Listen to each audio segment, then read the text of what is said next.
Сәлеметсіздер ме? Сіздермен дәрігер Гүлнұр. Сізді өз арнамда көргеніме қуаныштымын. Бүйректегі тас, бүйректе тұрып қалған қатты химиялық қалдық. Медицинада нефролитиаз деп аталады. Тастардың пайда болу себептері. Тастардың пайда болуы белгілі бір зат алмасуының бұзылғандығының көрінісі болып есептеледі. Дегенмен де осы тас түзуші себептерді екі топқа бөліп қарау керек. Біріншісі, жалпы себептерге белгілі бір минералдар алмасуының бұзылуы, А витаминінің жетіспеуі, Д витаминінің мөлшерден тыс көбейіп кетуі, кермек су ішу, ауаның ыссы және құрғақ болуы және тағы басқалар кіреді. Ал жергілікті себептерге несеп жолдарының қабынуы, несеп ағардың туа пайда болған кемістіктері, несеп шығарылуының қиындауы, несептің қышқылдылығының немесе сілтілігінің артып кетуі және басқаларды кіргізуге болады. Тастардың алғашқы түзілуінің екі теориясын түсіндіріп береді. Қалыпты жағдайда несеп құрамында еріген кристаллоидты және ерімеген кристаллоидты бөлшектер бар. Коллоидты заттар осы жердегі кристаллдарды бір-біріне жабысуына мүмкіндік бермей еріген халде сақтайды. Физикалық, химиялық теория бойынша осы тепе-теңдік бұзылғанда ғана кристалдар шөгіп тасқа айналады. Метаболизмді кальцийлі зәр қышқылының бұзушы факторларға зәр шығару жолдарының инфекцияларында жатқызуға болады. Оксалатты тастардың пайда болуы ағзаға оксалаттардың артық мөлшерде түсуі немесе олардың организмде көп мөлшерде түзілуі жатады.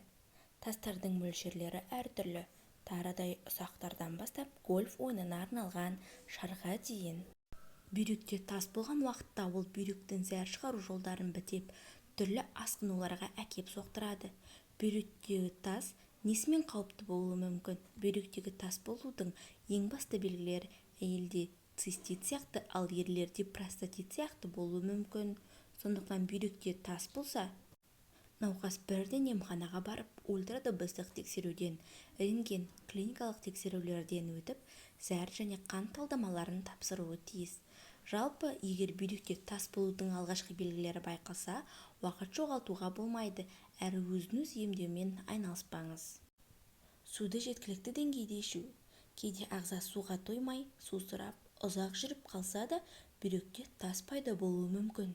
Сондықтан дәретті сұйылту үшін әрі бүйрекке жинала бастаған тұздарды шайып кету үшін суды жеткілікті деңгейде ішу керек. Күніне жоқ дегенде 10 стақан су ішкен дұрыс, бірақ минералды суды емес, кәдімгі фильтрден өткен ауыз суды ішу керек. Кальций құрамдас тағамдарды жеу. Жоғарыда айтқанымыздай, көбінесе бүйректе тас болып тұрып қалатын дәл осы кальций. Бірақ ағзаға кальций керек қой, қалай оны ішпейміз дерсіз? Ол да бар. Ағзаға кальций өте қажет, бірақ оны бүтіндей ішуге болмайды. Мәселен, биологиялық белсенді қоспада кальций бүтіндей болады да, сүт, ірімшік, йогурт, брокколи мен апельсинде азықтың құрамдас бөлігі болып қалады. Сондықтан кальцийді жеке ішпей, азықпен, құрамдас тағаммен бірге ішу керек. Оның үстіне ең қызығы, кальций құрамдас тағам оксалаттың ішекте қорытылып кетуіне ықпал етеді де, ағзада оның азаюын қамтамасыз етеді. Ал жоғарыда айтқанымыздай, кальций мен оксалаттың қосындысынан тас көп пайда болады. Бүйректе тас бар екенін қалай білуге болады? Бүйректе тас барын көп адам білмей жатады. Жалпы бүйректе тас бар екендігінің белгілері ондағы тастың көлемі мен орналасуына байланысты. Мысалы, физикалық күш жұмсау немесе көп жүрген уақытта белдің тұсында ауырсынулар болуы мүмкін. Тек бүйрек тұсы сұғып ауырған сәтте ғана немесе бүйректің тас, зәр шығарушы түтікке жылжыған сәтте ғана адамдар бүйректе тас бар екендігін біле бастайды. Бүйректегі тасты қуыққа айдап тастау үшін күн сайын 3 литрден артық су ішіңіз. Шығатын зәр мөп-мөлдір болғанша ішіп жүру керек. Бүйрегіңіз кенет ауырғанда бақбақтан жасалған шайда мүмкіндігінше көп ішіңіз. Ол зәрдің шығуын мейлінше күшейтіп, сонымен бірге тастың шығуына жәрдемдеседі де, қанның бүйрек арқылы айналымын жақсартады.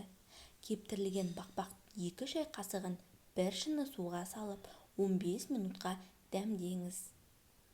жүгерінің шашағынан немесе бидайықтан жасалған шайды күн сайын 2-3 шынысын ішіп көріңіз. Олар зәр айдайды әрі бүйректе тас жиналуының алдын алады. Бүйрекке тас байланғанда қозғалудың өзі бір азап. Шамаңыз келсе, аздап жүріп көріңіз. Ол бүйректен тастың шығуына жәрдемдеседі. Бүйрекке тас жиналуының нышаны байқалған бойда, селеноа пальмасының жемісінен жасалған дәрмектің 2 капсуласын 160 мл ішіп жіберіңіз. Тас бірден шыға қоймаса, ол шығып біткенше сол дәрмекті іше беріңіз. Ол баяғыдан қолданылып келе жатқан амал. Тас байланбаудың амалдары да жетерлік. Көбіне көп сұйықтықты мол ішуге тырысыңыз. Күніне 2-10 шыны су ішкеніңіз абзал.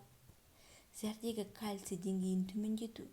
Сөйтіп қайтадан тас жиналуына жол бермес үшін тамағыңызда натрий аз болсын. Әуелі жартылай дайын өнімді, консервіленген сорпа, көже пайдалануды азайтыңыз. Күніне ішетін тамағыңызда натрий көлемі 2400 мл-дан көп болмасын. Натрий ол бізде ас тұзы. Мүкжидек сөлінің 2 шынысын күн сайын ішіңіз. Ол кальцийдің 50% азайтады. Егер оны жақтырмасаңыз, апельсин немесе су қосылған лимон шырының 1 шынысын 3-тен 2 бөлігін тамақпен бірге ішіп тұрыңыз. Осымен бүгінгі видеомыз аяқталды. Сіздермен болған дәрігер Гүлнұр.